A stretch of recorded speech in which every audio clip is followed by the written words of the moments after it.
இந்த மதரசாவினுடைய உயிரோட்டமான அல்லாஹ் சுப்ஹானஹு வ தஆலா அவர்களுக்கு நீண்ட ஆயுளை கொடுக்க வேண்டும். இன்ஆமுல்லா, அதாவது அல்லாஹ்வுடைய கொடை என்று பெயரை பெற்றவர்கள் அவர்களும் அவருடைய உறவினரும் சிறப்பு விருந்தினர்களாக நம் மதரசாவுக்கு வந்திருப்பது மிகப்பெரிய அல்லாஹ் நமக்கு செய்த ஒரு பெரிய பாக்கியம். நமக்கு இன்று அருள்மழை பொழிந்தது. மேடையிலே அது நடக்கவில்லையே என்ற ஒரு கவலை ஒரு பக்கம் இருந்தாலும், அதைவிட மேலாக அல்லாஹ் சுப்ஹானஹு வ தஆலா நம்முடைய பிஸ்மியே யூனுஸ் ஹாஜியார் அவர்களை நம்முடைய நிகழ்ச்சிக்கு கலந்து கொள்வதற்குண்டான ஒரு தௌஃபீக்கை நமக்கு தந்திருக்கிறான். அவர்கள் கலந்து கொண்ட கூட்டங்கள் எல்லாம் பிரம்மாண்டமான பல லட்சக்கணக்கான மக்கள் கலந்து கொள்ளக்கூடிய அந்த நிகழ்ச்சியில் விமானத்தில் சென்று சிங்கப்பூர், ஹாங்காங் பல இடங்களுக்கு போனவங்க. ஆனால் அல்லாஹ் தஆலா நான் கூட நினச்சி கூட பார்க்கல ஹாஜியார் நம்ம நிகழ்ச்சியில் கலந்தக்கூடிய வாய்ப்பு கிடைக்குமா என்று. அல்லாஹ் சுப்ஹானஹு வ தஆலா நமக்கு அப்படி ஒரு பாக்கியத்தை தந்தான். அல்ஹம்துலில்லாஹ். அவர்களுக்கு நீண்ட ஆயுளை கொடுப்பானாக.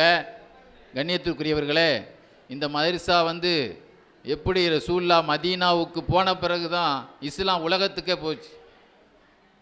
மக்காவில் ரசூலுல்லாஹ் பயான் செய்கிற வரைக்கும் அந்த ஊரை விட்டே வெளியே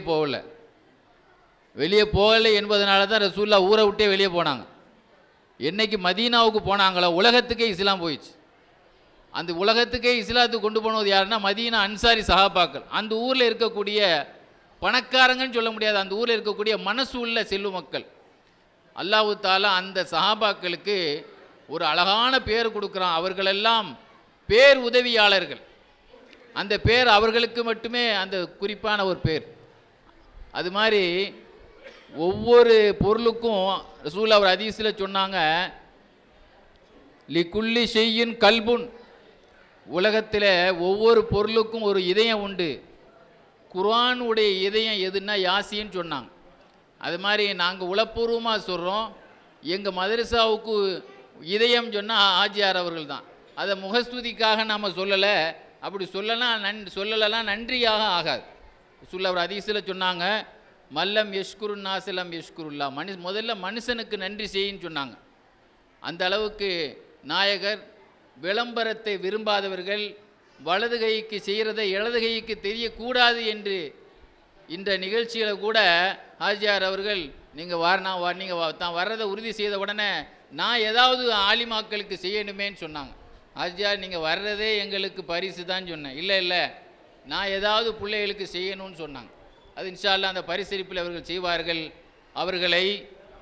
அவர்களையும் நம்முடைய பாசத்திற்குரிய ஹபீபுர் ரஹ்மான் ஆலிம் அவர்கள் அந்த பேரை போலேயே ரஹ்மானுடைய நேசராக ஆலிம்களாக இருந்து கொடை கொடுக்குறவங்க ரொம்ப கம்மி.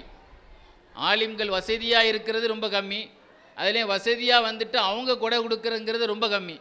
அந்த நிலையிலும் 100 வருஷத்தை நெருங்கி இருக்கக்கூடிய புகாரி ஷெரீஃப், உலகம் உள்ள அதாவது எல்லாருமே ஒன்று கூடக்கூடிய புகாரி ஷெரீஃபினுடைய அபூர்வ துவா பலமுறை ஓதனவங்க. 2014 அரபு எமிரேட்ஸ் அதாவது அபுதாபியிலே மார்க்க சொற்பொழிவு நடத்துறதுக்கு அவர்கள் அறுபாடுபட்டு நமக்கு ஒரு வாய்ப்பை வாங்கி தந்தார்கள். அல்லாஹ் சுப்ஹானஹு வ தஆலா அவர்களுக்கு நீண்ட ஆயுளை கொடுப்பானாங்க. அவர்களையும் வருக என வரவேற்கிறோம். மற்றும் காயல்படத்தில் இருந்து, வெளியூரில் இருந்து, நம்ம ஊரில் இருந்து சிறந்த உலமாக்கள்லாம் வந்திருக்கிறார்கள். நம் ஊர் ஜமாத்தினர்கள், உள்ளூர் வெளியூர் தாய்மார்கள் அனைவர்களையும் வருக என வரவேற்கிறோம்.